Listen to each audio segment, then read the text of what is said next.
जय हिंद दोस्तों, स्वागत है अपने YouTube चैनल ओदिति ऑनलाइन क्लासेज में। दोस्तों आज के इस वीडियो में बात करेंगे लूसेंट किताब के निचोड़ के बारे में। संविधान के 100 प्रश्न जो प्रत्येक परीक्षाओं में ज़रूर पूछे जाते हैं, चाहे आप किसी भी गवर्नमेंट एग्ज़ाम की तैयारी कर रहे हैं, किसी भी राज्य के एग्ज़ाम की तैयारी कर रहे हैं, तो ये वीडियो आपके लिए रामबाण की तरह काम कर सकता है। वीडियो को अंत तक ज़रूर देखिए। अगर चैनल में पहली बार जुड़े हैं तो चैनल को सब्सक्राइब कर लीजिए और नोटिफिकेशन को ऑन कर लीजिए, क्योंकि जब भी वीडियो आएगा आप तक सबसे पहले पहुंचेगा और वीडियो आप सबसे पहले देख पाएंगे। तो देखिए, शुरुआत कर लेते हैं पहले क्वेश्चन से।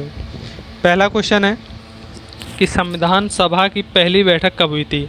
दोस्तों अगर आपको किसी भी प्रश्न का जवाब पता है तो वीडियो रोक करके कमेंट बॉक्स में अपना आंसर ज़रूर बताइए, और अंत में वीडियो के अंत में आप अपना स्कोर ज़रूर बताइए कि आपने इन प्रश्नों में से कितने प्रश्नों का सही उत्तर दिया है।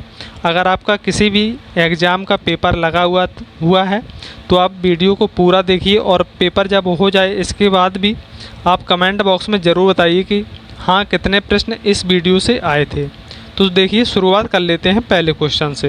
पहला क्वेश्चन है कि संविधान सभा की प्रथम बैठक कब हुई थी। देखिए, इसका राइट आंसर हो जाएगा ऑप्शन नंबर ए कि 9 दिसंबर 1946 को। कब हुई थी? 9 दिसंबर 1946 को संविधान सभा की पहली बैठक हुई थी। और 11 दिसंबर को, देखिए 9 दिसंबर को ही अस्थाई अध्यक्ष रूप के किसे बनाया गया था? अस्थाई अध्यक्ष किसे बनाया गया था? डॉक्टर सच्चिदानंद सिन्हा को। फिर 11 दिसंबर को किसे बनाया गया था? 11 दिसंबर को बनाया गया था डॉक्टर राजेंद्र प्रसाद को। किसे बनाया गया था? डॉक्टर राजेंद्र प्रसाद को। तो पहली बैठक कब हुई थी? 9 दिसंबर 1946 को हुई थी। दूसरी बैठक हुई थी 11 दिसंबर को। कब हुई थी? देखिए, क्वेश्चन आपसे कहीं से भी पूछ सकता है।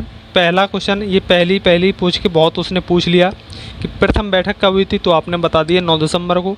अब दूसरी हो सकता है आपके एग्ज़ाम में दूसरी पूछ ले कि दूसरी बैठक कब हुई थी, तो दूसरी बैठक हुई थी 11 दिसंबर 1946 के, यानी कि दो दिन बाद ही हो गई थी। तो इसका राइट आंसर हो जाएगा ऑप्शन नंबर ए 9 दिसंबर 1946।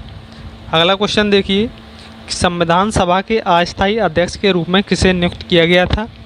देखिए, अभी आपको मैंने बताया है कि अस्थायी अध्यक्ष के रूप में किसे नियुक्त किया गया था, तो डॉक्टर सच्चिदानंद सिन्हा को। किसको चुना गया था? डॉक्टर सच्चिदानंद सिन्हा को संविधान सभा का पहला यानी कि अस्थायी अध्यक्ष के रूप में चुना गया था। स्थायी अध्यक्ष किसे चुना गया था? डॉक्टर राजेंद्र प्रसाद को 11 दिसंबर को चुना गया था, और सच्चिदानंद को 9 दिसंबर को चुना गया था। इसका राइट आंसर हो जाएगा ऑप्शन नंबर बी सच्चिदानंद सिन्हा। ऑप्शन नंबर बी हो जाएगा सही उत्तर। अगला प्रश्न देखिए, प्रारूप समिति के अध्यक्ष कौन थे। देखिए, संविधान में कुछ समितियां हैं जो महत्वपूर्ण हैं, तो इसका देखिए बता देता हूं कि प्रारूप समिति के अध्यक्ष कौन थे। तो इसका राइट आंसर हो जाएगा option number D Bhimrao Ambedkar. कौन थे? भीमराव अंबेडकर प्रारूप समिति के अध्यक्ष थे। राइट आंसर हो जाएगा ऑप्शन नंबर डी। देखिए, इस प्रश्न को थोड़ा डिटेल से देखते हैं। और भी 2-3 इम्पॉर्टेंट समितियाँ हैं जो क्वेश्चन बनते हैं। प्रारूप समिति के अध्यक्ष कौन हो गए? भीमराव अंबेडकर। एक पूछा जाता है संचालन समिति। कौन पूछा जाता है?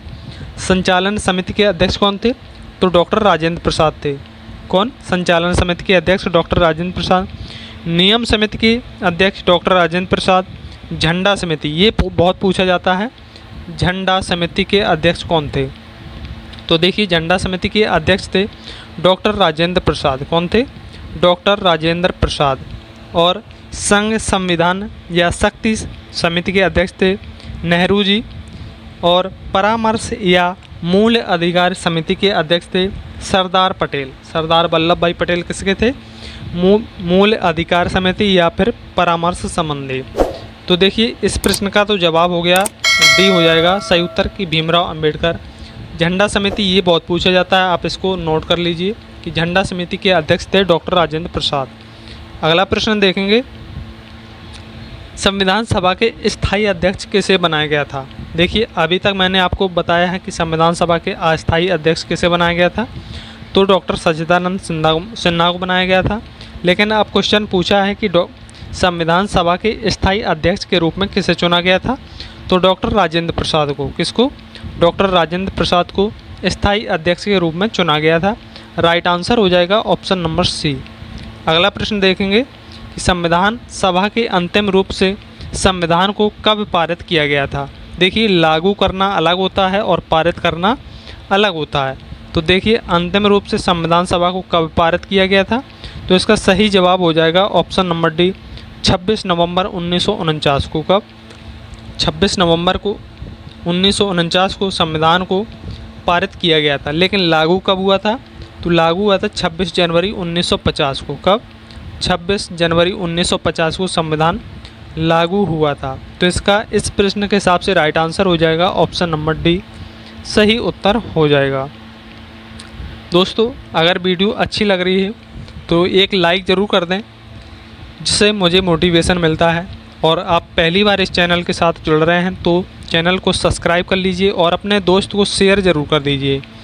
देखिए, नेक्स्ट क्वेश्चन है कि भारतीय संविधान किस दिन से पूर्णतः लागू हुआ था। अभी मैंने आपको बताया है कि पूर्णतः लागू कब हुआ था, तो इसका राइट आंसर, लागू करना और पूर्णतः लागू एक ही बात होता है। तो इसका राइट आंसर हो जाएगा ऑप्शन नंबर डी, 26 जनवरी 1950 को पूर्णतः लागू हो गया था संविधान भारत में। राइट आंसर हो जाएगा ऑप्शन नंबर डी।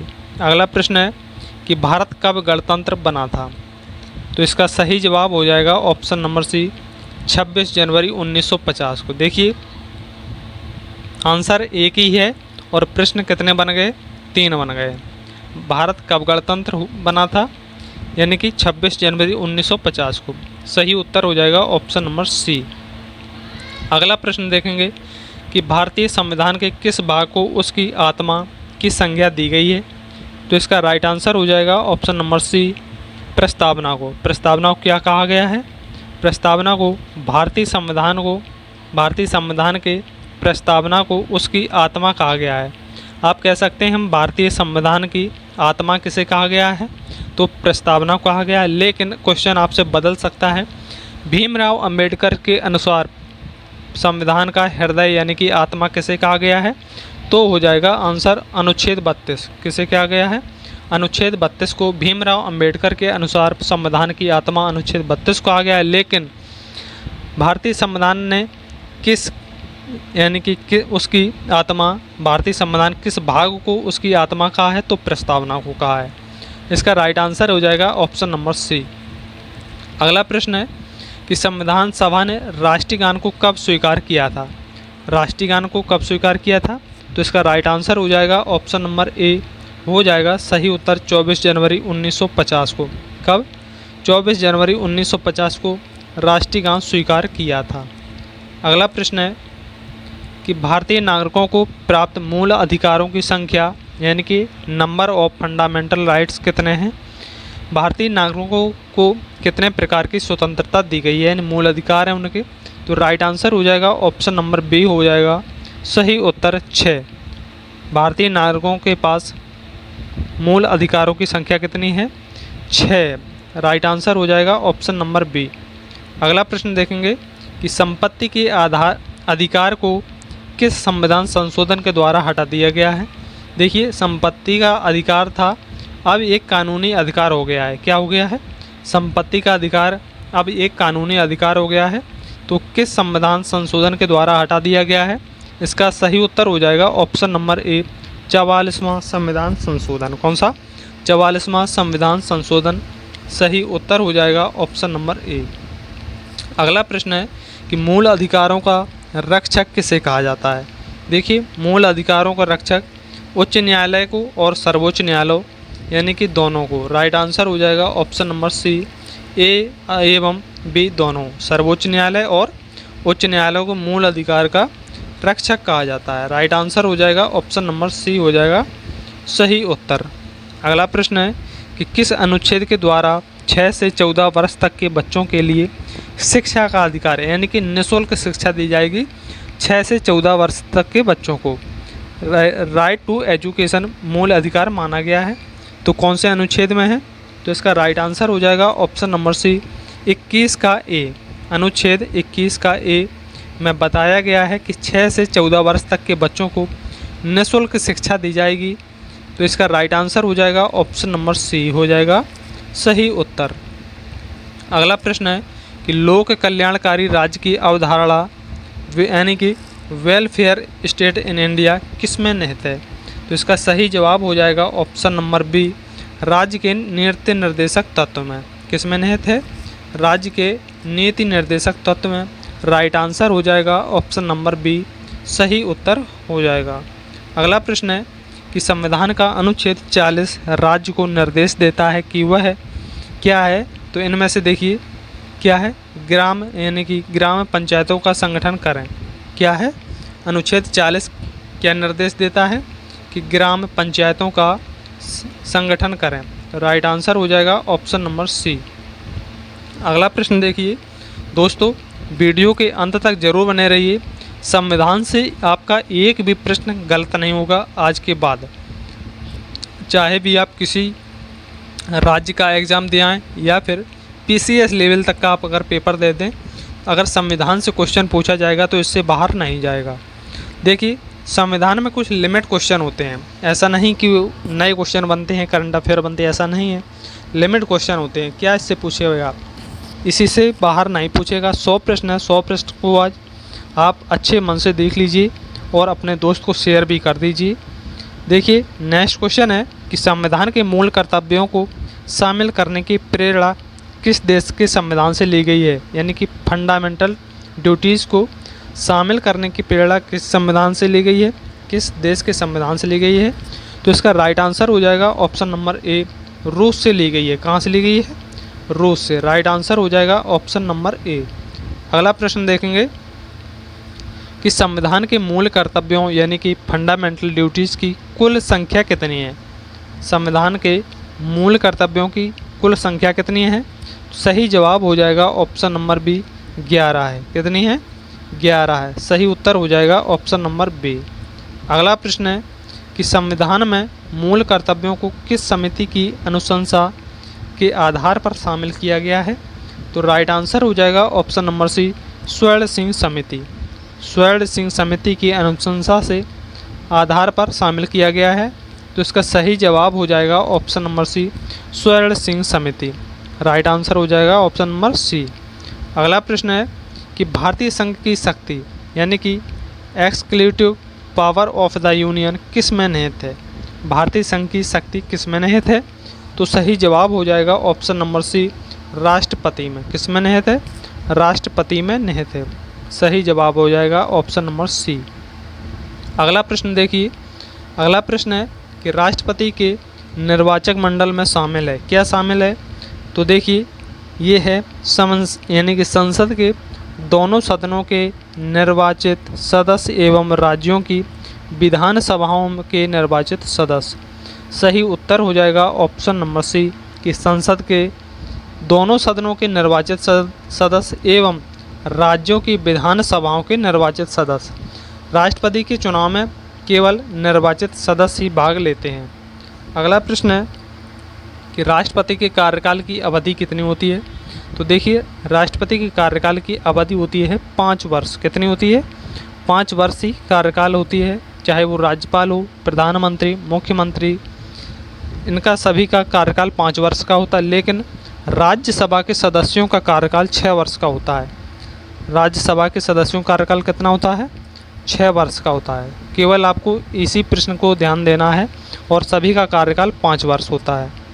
अगला प्रश्न है कि राष्ट्रपति पद के चुनाव के लिए कौन सी विधि अपनाई जाती है?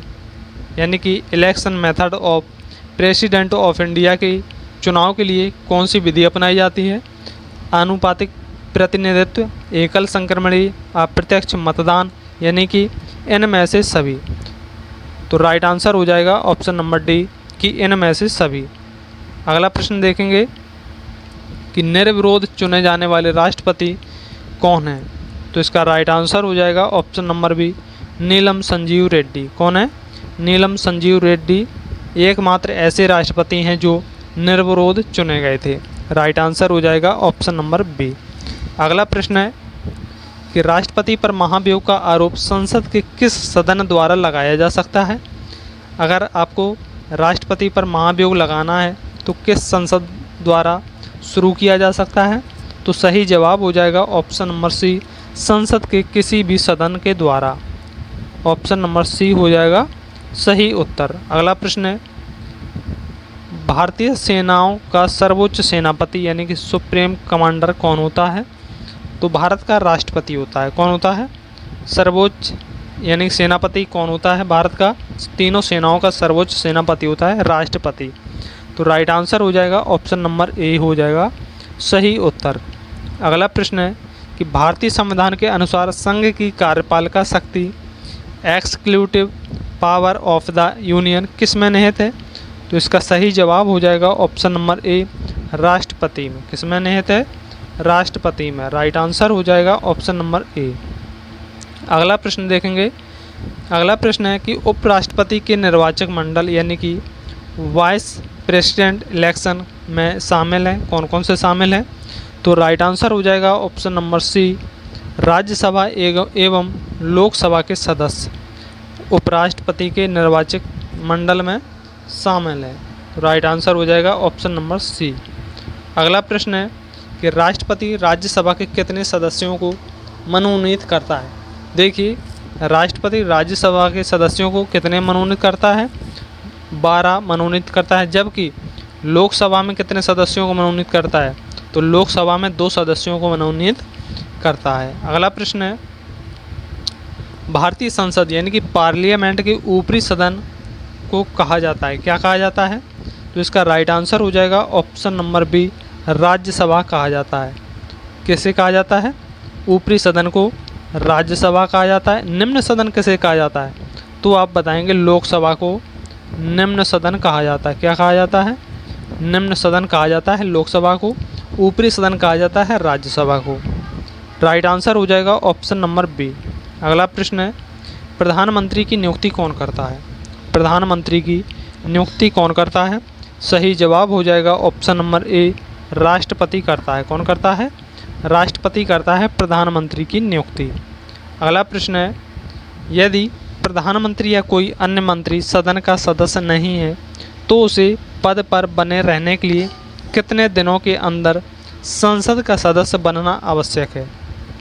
देखिए, कोई भी सदस्य अगर 6 महीने तक बनाया जा सकता है, इसके बाद उसको सदस्यता संसद का सदस्य बनना आवश्यक होगा। राइट आंसर हो जाएगा ऑप्शन नंबर बी। अगला प्रश्न देखिए, इस प्रश्न को आप अच्छे से समझ लीजिए। अगर कोई भी पद खाली है तो प्रधानमंत्री कोई अन्य मंत्री का सदन का सदस्य नहीं है, यानी कि कोई पद खाली है तो किसी भी व्यक्ति को 6 महीने के लिए उस पद पर बैठाया जा सकता है। लेकिन 6 महीने के बाद यानी कि 6 महीने के अंदर संसद का सदस्य बनना बहुत ही आवश्यक है, नहीं तो उसे हटा दिया जाएगा। तो इसका सही जवाब हो जाएगा ऑप्शन नंबर बी। अगला प्रश्न है, मंत्रिपरिषद सामूहिक रूप यानी कि काउंसिल ऑफ मिनिस्टर्स से किसके प्रति उत्तरदायी होता है, यानी किसके प्रति रिस्पॉन्सिबल होता है? तो इसे राइट आंसर हो जाएगा ऑप्शन नंबर सी लोकसभा का उत्तरदायी होता है। किसका होता है? लोकसभा का। देखिए, ये लोकसभा अध्यक्ष का नहीं दोस्तों, लोकसभा का होता है। इसका राइट आंसर हो जाएगा ऑप्शन नंबर सी लोकसभा। सी हो जाएगा सही उत्तर। अगला प्रश्न देखेंगे कि लोकसभा की अधिकतम सदस्य संख्या मेंबर ऑफ लोकसभा हो सकती है। लोकसभा में अधिकतम संख्या कितनी हो सकती है? तो वर्तमान में लोकसभा के सदस्यों की संख्या कितनी है? अगर आपको पता है तो कमेंट बॉक्स में बताइए। तो देखिए, इसका राइट आंसर हो जाएगा ऑप्शन नंबर डी 552। लोकसभा में अधिकतम सदस्यों की संख्या कितनी हो सकती है? 552 हो सकती है लोकसभा में अधिकतम सदस्यों की संख्या। सही उत्तर हो जाएगा ऑप्शन नंबर डी। अगला प्रश्न है कि राज्यसभा की अधिकतम सदस्य संख्या हो सकती है। मेंबर ऑफ राज्यसभा की सदस्यों की संख्या कितनी हो सकती है? तो इसका राइट आंसर हो जाएगा ऑप्शन नंबर सी 250 हो सकती है। कितनी हो सकती है? 250 हो सकती है। राइट आंसर हो जाएगा ऑप्शन नंबर सी। अगला प्रश्न है, किस विधेयक को धन विधेयक मनी बिल के रूप में कौन प्रमाणित करता है? तो इसका राइट आंसर हो जाएगा ऑप्शन नंबर बी लोकसभा अध्यक्ष। राइट आंसर हो जाएगा ऑप्शन नंबर बी, लोकसभा अध्यक्ष। अगला प्रश्न है, केंद्र सरकार का प्रथम विधि अधिकारी यानी कि फर्स्ट लॉ ऑफिसर कौन होता है? तो सही जवाब हो जाएगा ऑप्शन नंबर सी, महान्यायवादी। कौन होता है? महान्यायवादी होता है first law officer. Right answer हो जाएगा ऑप्शन नंबर सी। अगला प्रश्न है, संघ राज्य क्षेत्रों यूनियन टेरिटोरियस का प्रशासन कौन चलाता है? यानी कि संघ राज्य क्षेत्रों का प्रशासन कौन चलाता है? तो हो जाएगा राष्ट्रपति द्वारा नियुक्ति प्रशासक। राइट आंसर हो जाएगा ऑप्शन नंबर बी, सही उत्तर हो जाएगा। अगला प्रश्न है कि भारत के प्रथम राष्ट्रपति यानी कि प्रेसिडेंट ऑफ इंडिया कौन थे? भारत के प्रथम पूछ रहा हूँ, वर्तमान में कौन है? देखिए, आपको याद नहीं करना पड़ेगा। वर्तमान में भारत का राष्ट्रपति कौन है? द्रौपदी मुर्मू। कौन है? द्रौपदी मुर्मू हैं। लेकिन पूछा है आपसे भारत के प्रथम राष्ट्रपति, तो प्रथम राष्ट्रपति कौन थे? Doctor Rajendra Prasad. Right answer हो जाएगा ऑप्शन नंबर बी। अगला प्रश्न देखिएंगे, स्वतंत्र भारत के पहले भारतीय गवर्नर जनरल कौन थे? यानी कि governor general of India, Bharat के स्वतंत्र भारत के पहले भारतीय गवर्नर जनरल कौन थे? तो राइट आंसर हो जाएगा ऑप्शन नंबर ए, चक्रवर्ती गोपालाचारी। कहीं कहीं आपको सी राजगोपालाचारी भी लिखा मिलेगा। तो राइट आंसर हो जाएगा ऑप्शन नंबर ए, सही उत्तर हो जाएगा। अगला प्रश्न देखेंगे, राष्ट्रपति द्वारा लोकसभा तथा राज्यसभा में मनोनीत किए जाने वाले सदस्यों की संख्या क्रमशः है। देखिए, पहले कहा है लोकसभा, फिर कहा है राज्यसभा। तो लोकसभा में कितने करता है? 2 करता है, और राज्यसभा में 12 सदस्यों को करता है। तो इसका सही जवाब हो जाएगा ऑप्शन नंबर बी, 2 व 12। अगला प्रश्न देखेंगे, लोकसभा और राज्यसभा के 2 अधिवेशनों के बीच अधिकतम कितने समय का अंतर होना चाहिए? तो राइट आंसर हो जाएगा ऑप्शन नंबर सी, अधिकतम 6 महीने का अंतर होना चाहिए। राइट आंसर हो जाएगा ऑप्शन नंबर सी। अगला प्रश्न है कि राज्य की कार्यपालिका का प्रमुख कौन होता है? यानी कि स्टेट एग्जीक्यूटिव हेड कौन होता है? राज्य की कार्यपालिका का प्रमुख कौन होता है? राइट आंसर हो जाएगा ऑप्शन नंबर बी, राज्यपाल। कौन होता है?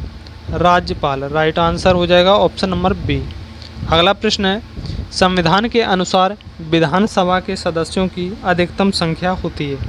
संविधान के अनुसार विधानसभा के सदस्यों की अधिकतम संख्या कितनी होती है? सही जवाब हो जाएगा ऑप्शन नंबर ए, 500 होती है। कितनी होती है? सही जवाब हो जाएगा ऑप्शन नंबर ए।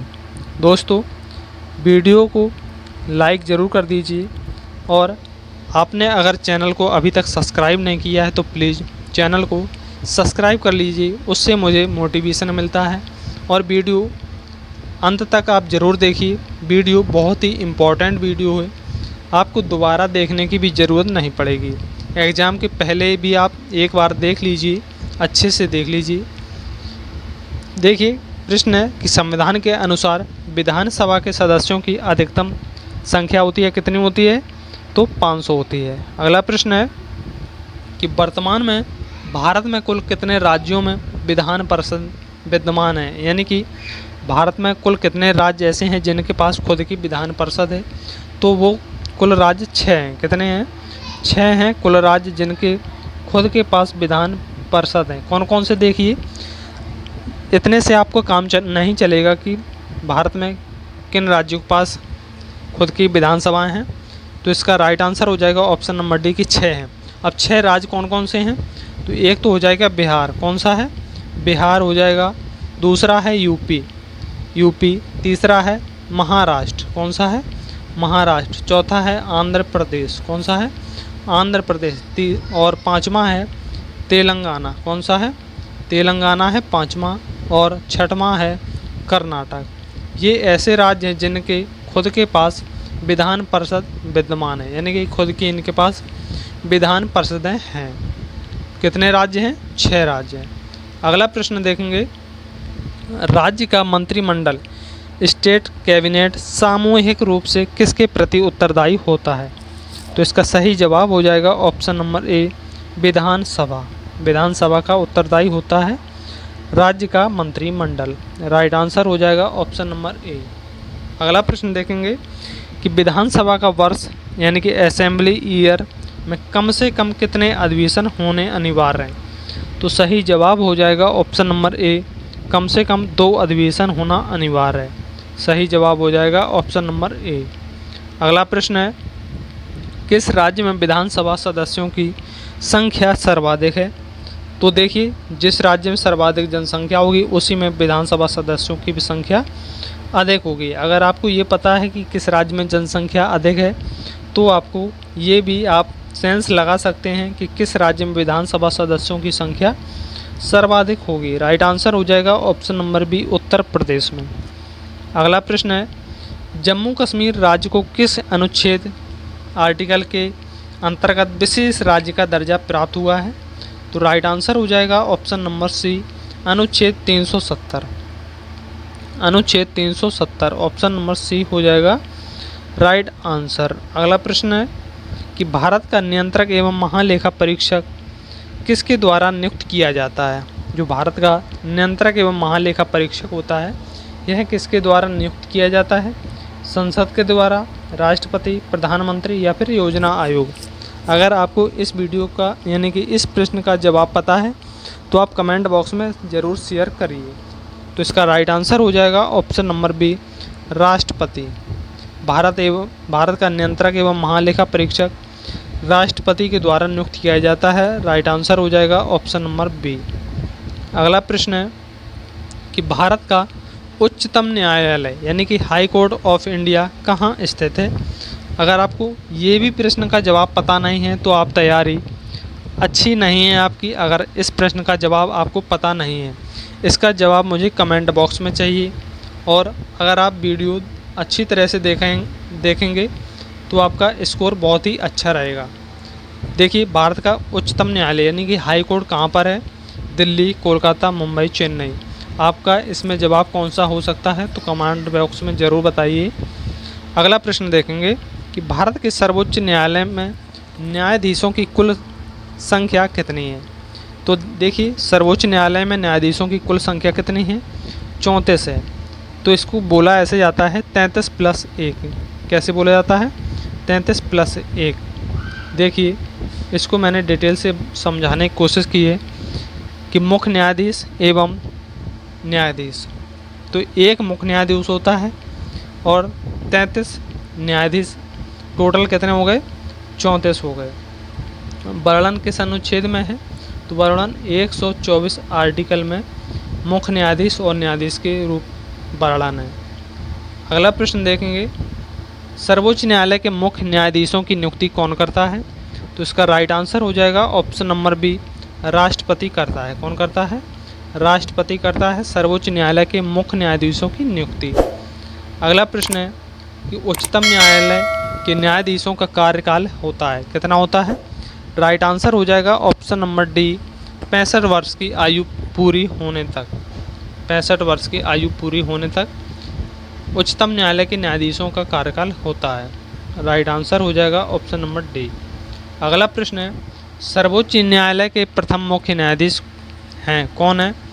तो राइट आंसर हो जाएगा option number C, Hira Lal Jekania. कौन है, हीरा लाल जेकानिया। सही उत्तर हो जाएगा ऑप्शन नंबर सी। अगला प्रश्न है कि वर्तमान में भारत में उच्च न्यायालयों की कुल संख्या है, कितनी है। 21, 22, 24, 28।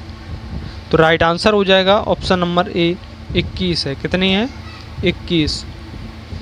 अगला प्रश्न है, उच्च न्यायालय के मुख्य न्यायाधीश की नियुक्ति कौन करता है। तो राइट आंसर हो जाएगा ऑप्शन नंबर बी, राष्ट्रपति करता है। कौन करता है, राष्ट्रपति करता है उच्च न्यायालय के मुख्य न्यायाधीशों की नियुक्ति। अगला प्रश्न है कि उच्च न्यायालय के न्यायाधीशों का कार्यकाल सीमा कितनी है। तो इसका राइट आंसर हो जाएगा ऑप्शन नंबर सी, अपनी उम्र के 62 वर्ष पूरे होने तक। राइट आंसर हो जाएगा ऑप्शन नंबर सी। अगला प्रश्न है, किस उच्च न्यायालय की अधिकारिता सर्वाधिक क्षेत्रों पर है। तो राइट आंसर हो जाएगा ऑप्शन नंबर सी, गुवाहाटी। कौन सा है, गुवाहाटी। राइट आंसर हो जाएगा ऑप्शन नंबर सी। अगला प्रश्न है, किस उच्च न्यायालय में सर्वाधिक संख्या में न्यायाधीश कार्यरत हैं? तो राइट आंसर हो जाएगा option number B, Allahabad. Allahabad उच्च न्यायालय में सर्वाधिक यानी कि न्यायाधीश कार्यरत हैं। राइट आंसर हो जाएगा ऑप्शन नंबर बी। अगला प्रश्न है कि संविधान के किस अनुच्छेद के द्वारा राष्ट्रपति को सर्वोच्च न्यायालय में से परामर्श मांगने का अधिकार है? तो इसका सही जवाब हो जाएगा ऑप्शन नंबर डी हो जाएगा सही उत्तर, अनुच्छेद 143। कौन सा हो जाएगा? अनुच्छेद 143, यानी कि राष्ट्रपति सर्वोच्च न्यायालय से परामर्श मांगने का अधिकार अनुच्छेद 143 के तहत है। राइट आंसर हो जाएगा ऑप्शन नंबर डी। अगला प्रश्न है, किस केंद्र शासित प्रदेश यानी कि यूनियन टेरिटरी का अपना उच्च न्यायालय है? तो राइट आंसर हो जाएगा ऑप्शन नंबर डी, इनमें से कोई नहीं। उच्च न्यायालय देखिए किसी के पास नहीं है। राइट आंसर हो जाएगा ऑप्शन नंबर डी। अगला प्रश्न है कि राष्ट्रपति राष्ट्रीय आपातकाल यानी कि नेशनल इमरजेंसी की घोषणा किन परिस्थितियों में यानी कि किन स्थितियों में कर सकता है? देखिए, अगर युद्ध होने लगा तो भी कर सकता है, अगर कोई बाहरी आक्रमण होने लगा, जैसे यूक्रेन रूस में चल रहा, अगर भारत के साथ इसी प्रकार होने लगा तो भी आपातकाल लगा सकता है, सशस्त्र विद्रोह में लगा सकता है, यानी कि ऑप्शन नंबर डी हो जाएगा सही उत्तर कि ये सभी, अगर ये इनमें से कुछ भी होता है तो आपातकाल राष्ट्रपति लगा सकता है। राइट आंसर हो जाएगा ऑप्शन नंबर डी। अगला प्रश्न है कि भारत में अब तक कितनी बार राष्ट्रीय आपातकाल की घोषणा की जा चुकी है? तो राइट आंसर हो जाएगा ऑप्शन नंबर बी, 3 बार। कितनी बार? 3 बार राष्ट्रीय आपातकाल की घोषणा की जा चुकी है। ऑप्शन नंबर बी हो जाएगा सही उत्तर। अगला प्रश्न है कि भारत में राष्ट्रपति किस अनुच्छेद यानी किस आर्टिकल के अंतर्गत देश में राष्ट्रीय आपात की घोषणा करता है? राइट आंसर हो जाएगा ऑप्शन नंबर ए, अनुच्छेद 352। अनुच्छेद 352 के तहत भारत का राष्ट्रपति आपातकाल की घोषणा करता है, अनुच्छेद 352 के तहत। अगला क्वेश्चन है कि संविधान के किस अनुच्छेद के आधार पर राज्यों में संवैधानिक तंत्र की विफलता पर राष्ट्रपति शासन प्रेसिडेंट्स रोल लगाया जा सकता है? तो इसका सही जवाब हो जाएगा ऑप्शन नंबर बी, अनुच्छेद 356 के तहत। अनुच्छेद 356 के तहत राष्ट्रपति शासन लगा सकता है। राइट आंसर हो जाएगा ऑप्शन नंबर बी। अगला क्वेश्चन देखिए दोस्तों, वीडियो अगर आपको अच्छी लग रही हो तो एक लाइक ज़रूर कर दीजिए। तो देखिए, ये प्रश्न है कि राज्यों में राष्ट्रपति शासन यानी कि प्रेसिडेंट्स रोल की अधिकतम अवधि कितनी होती है? तो इसका सही जवाब हो जाएगा ऑप्शन नंबर डी, 3 वर्ष। अधिकतम कितनी लगा सकता है? 3 वर्ष। सही जवाब हो जाएगा ऑप्शन नंबर डी। अगला प्रश्न है कि संविधान के किस अनुच्छेद के आधार पर देश में वित्तीय आपात की घोषणा यानी कि फाइनेंशियल इमरजेंसी की जा सकती है? तो राइट आंसर हो जाएगा ऑप्शन नंबर सी, अनुच्छेद 360। कौन सा हो जाएगा? अनुच्छेद 360 के तहत वित्तीय आपातकाल की घोषणा कर सकता है राष्ट्रपति। राइट आंसर हो जाएगा ऑप्शन नंबर सी। अगला प्रश्न है, संसद द्वारा अनुमोदन के बाद किसी राज्य में राष्ट्रपति शासन यानी कि प्रेसिडेंट्स रूल एक बार में कितने समय तक के लिए लागू किया जा सकता है? तो सही जवाब हो जाएगा ऑप्शन नंबर सी, अधिकतम यानी कि कितने समय तक के लिए? 6 माह तक के लिए लगाया जा सकता है। अगला प्रश्न है कि राज्य में राष्ट्रपति शासन लगाने की स्थिति में कितने देशों के अंदर उसकी संसद में से स्वीकृति आवश्यक है? तो राइट आंसर हो जाएगा इसका ऑप्शन नंबर बी, 60 दिन यानी कि लगभग 2 महीने।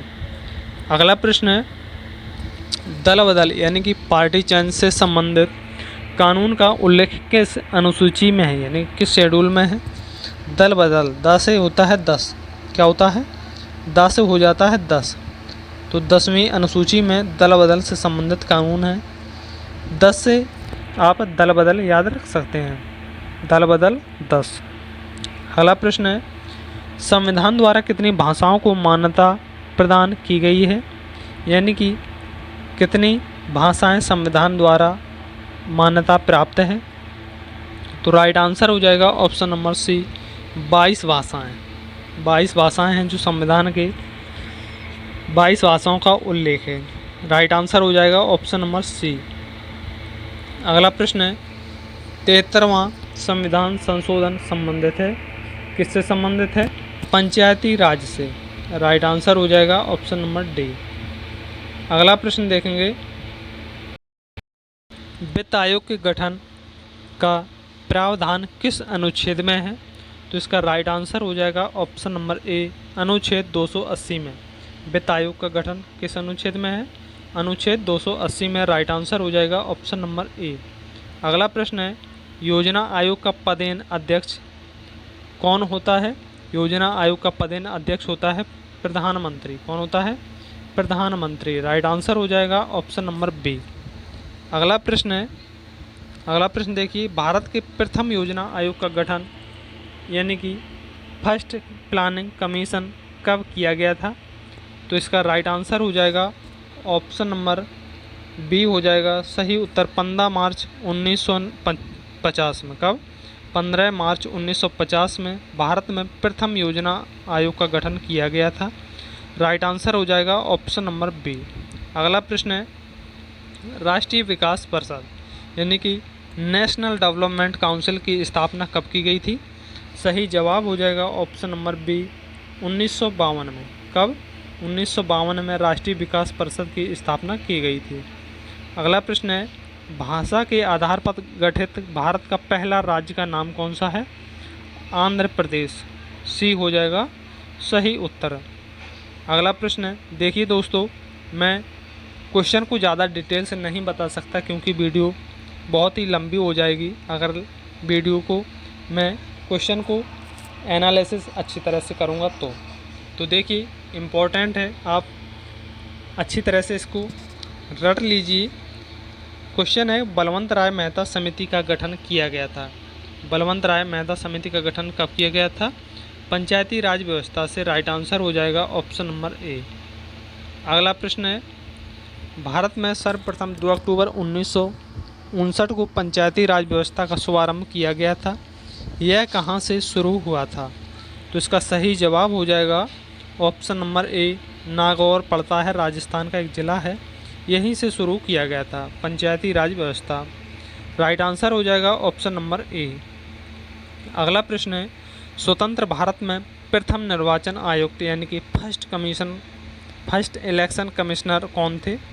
तो राइट आंसर हो जाएगा option number B, Sukumar Sen. कौन थे? सुकुमार सेन। राइट आंसर हो जाएगा ऑप्शन नंबर बी। अगला प्रश्न है, पहले वित्त आयोग का गठन 1951 में किया गया, इसके अध्यक्ष थे, कौन थे अध्यक्ष? के.सी. न्योगी। राइट आंसर हो जाएगा ऑप्शन नंबर ए हो जाएगा सही उत्तर। अगला प्रश्न है, पंचायतों के चुनाव हेतु निर्णय लेने का अधिकार यानी कि इलेक्शन ऑफ पंचायत राइट्स किसे प्राप्त है? तो राइट आंसर हो जाएगा ऑप्शन नंबर सी, चुनाव आयोग। ऑप्शन नंबर सी हो जाएगा सही उत्तर। अगला प्रश्न देखेंगे, सहकारिता आयोग का संबंध है, सहकारिता आयोग का किससे संबंध है? तो राइट आंसर हो जाएगा ऑप्शन नंबर ए, केंद्र राज्य संबंधों से। केंद्र राज्य संबंधों से सहकारिता आयोग संबंध रखता है। राइट आंसर हो जाएगा ऑप्शन नंबर ए। अगला प्रश्न है, संसद द्वारा देश में सूचना पाने का अधिकार यानी कि राइट टू इन्फॉर्मेशन संबंधी विधेयक कब पारित किया गया है?